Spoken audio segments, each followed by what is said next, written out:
Okay, the plus side is now we know what we're dealing with, so get haste out on everyone.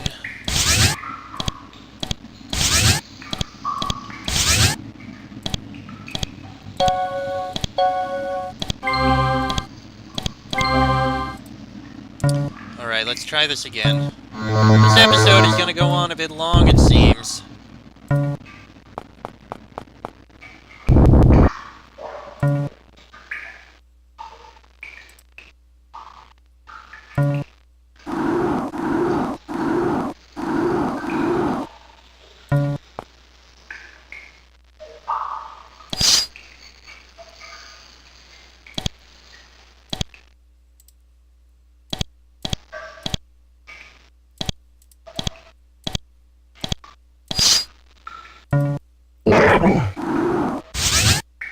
Alright, here we go.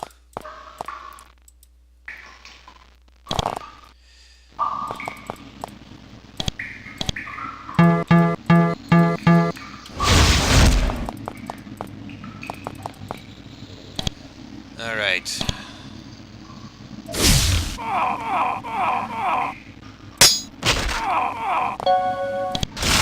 Force cage, not pleased about that.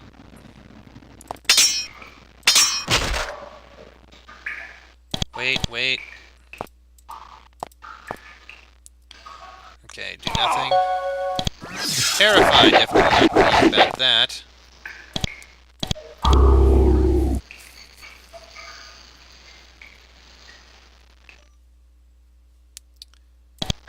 Slow him down a bit.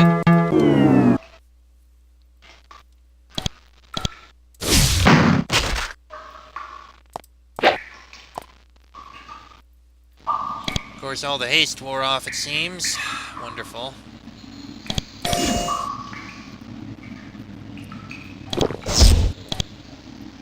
The haste on Fox again.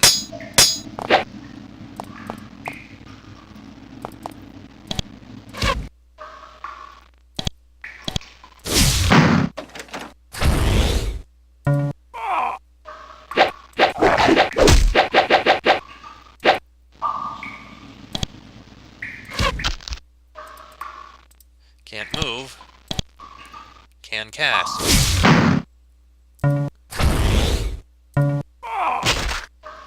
There go his friends. Just gotta focus on getting Elrilok down.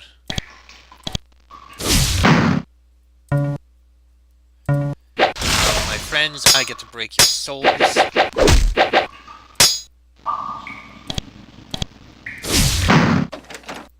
Great, mages. Those are bad.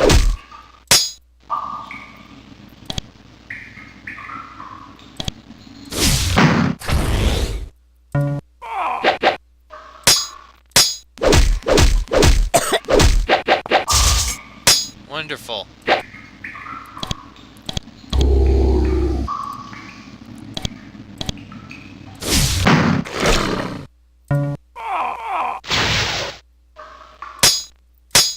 That's not pleasant. And we died again. God damn it, now I gotta reload once again! I mean, the plus side is we know what we can do here.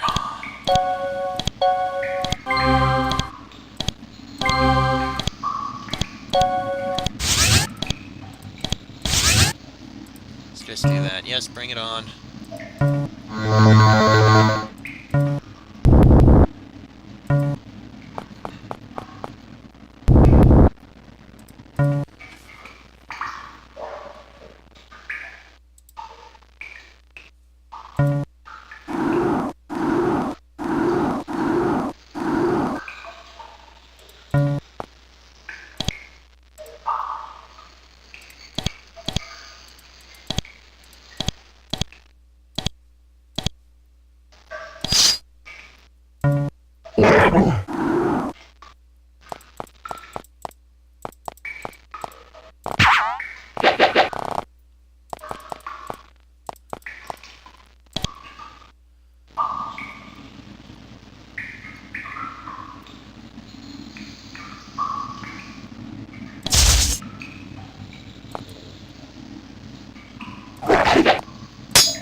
Alright, we're going through this again. We got vapor rats on our side, of all things.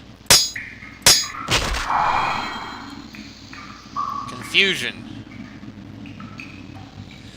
Okay, that was a thing, I guess.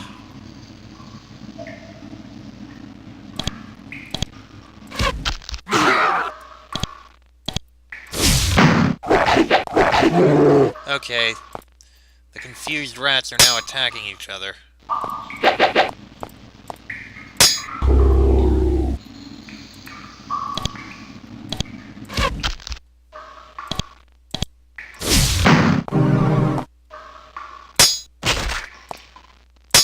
Okay, now we just need to get that.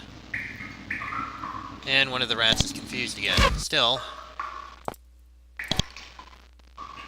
I doubt the acid is actually going to do anything. And we can't move again.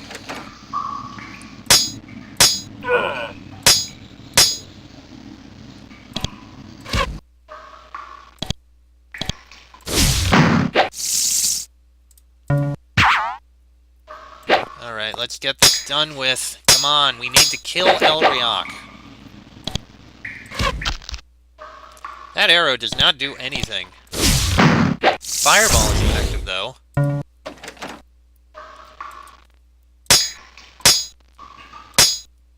And we've got summoners now.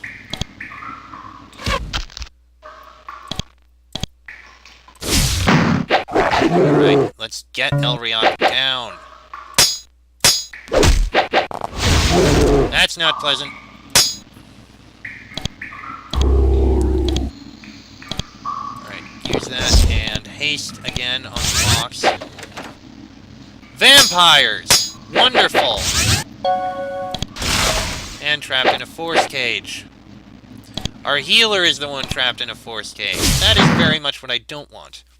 As you land, what you pray is the final blow on Elrilok's form. His friends melt away into the darkness, leaving you in the living dark alone. I don't like this body anyway. I can play without it. Elrilok's form fades away, leaving just black robe. You can feel the oppressive weight of the air lifting. The darkness lingers, but you can finally breathe again. Perhaps more importantly, you hear the entrance to the chamber creak open again, which means you might yet escape. Unfortunately, we still need to kill all these guys. God damn it! This episode's gone on way too long, and now I gotta reload again. Freaking vampires! This really is taking a ridiculously long amount of time, and I am not pleased about all this. So I gotta do this in the next episode. I'm probably actually... I don't know. We found this guy in here, Elrilok, who pretty much is in charge of all this. He's the one causing all of this.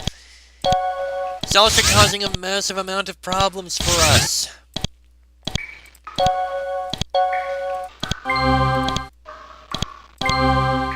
Wrong target. So now we gotta fight him. We've fought him a couple times. We even beat him once, but then we died to the minions he summoned, which is really frustrating.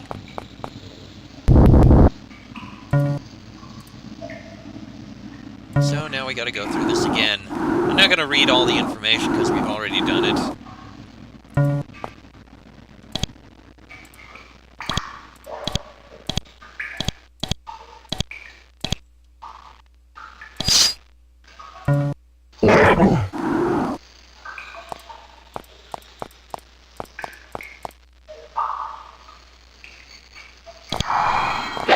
Oh, great. Just great. Just what I wanted.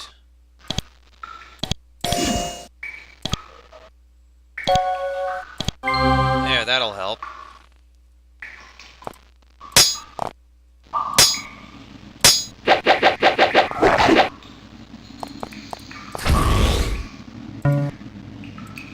No, you can't move.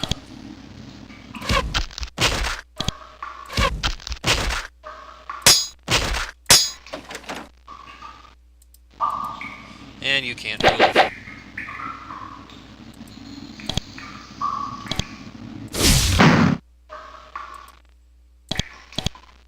You can't do anything.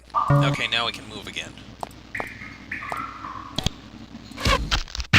Wrong target!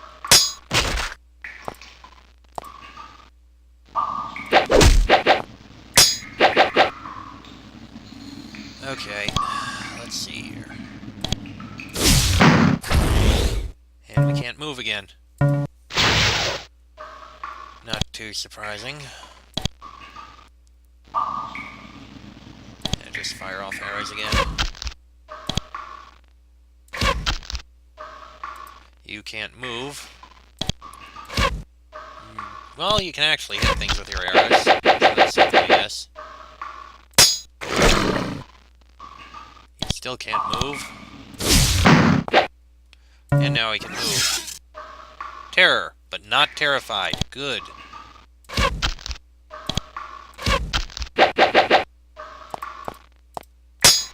Now we need to focus on Elrilok and get him dead before he can summon more minions. I'm sorry, friends.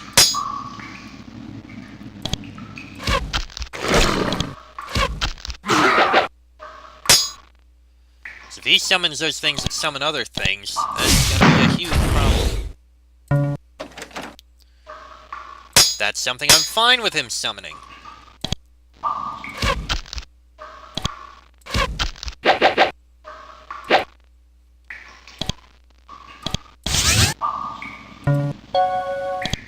Trapped in a force cage, of course. No matter, we can continue this. I mean, those Shamblers aren't really a threat, but I can whittle them down anyway. Of course he healed himself, why would he not? And arrows don't really do much to him. Yeah, they do nothing to him. Fireballs, however, are useful. They do a decent amount of damage. There we go! Elrilok is down. And we can get out of here.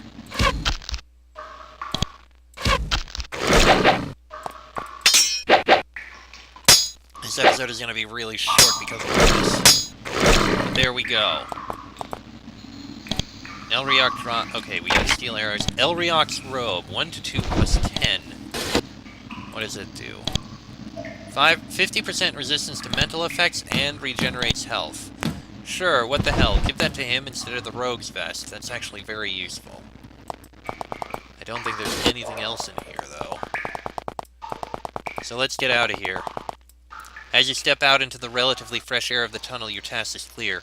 You need to find a way out. Now it's on your own terms. Also, you... Restore energy. Good. Thankfully, the mist barrier has fallen and you can see if this passage yields an exit. The passage looks reassuringly, well, normal. No dead shit racks, no slime, and perhaps even better, the crystal deposits in the ceiling are getting denser again. There's a slope leading upward. Finally, something in this damned cave goes the way you want it to. Maybe this will finally lead you out of here. You sprint up the passage and are greeted by the familiar glow of the Triad's algae. Granted, you have no idea where you are, but it's better than that hellhole. We made it out. Good. But it seems like we may have let that, horrible demon free. You fall to your knees and nearly weep for joy.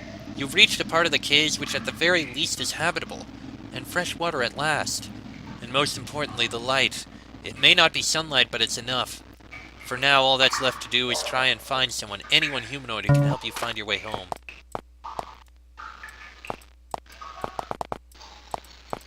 You stumble into a patrol of Venatai guarding this bridge. Venatai and humans haven't kept the best relations as of late, but you'll happily greet anyone at this point. After a bit of honest confusion, they escort you to a small village where you're given your first real food in far too long. It tastes horrible, but you don't really care. Once the Venatai find a translator, you blurt out the story of your journey through the Chitrak nest.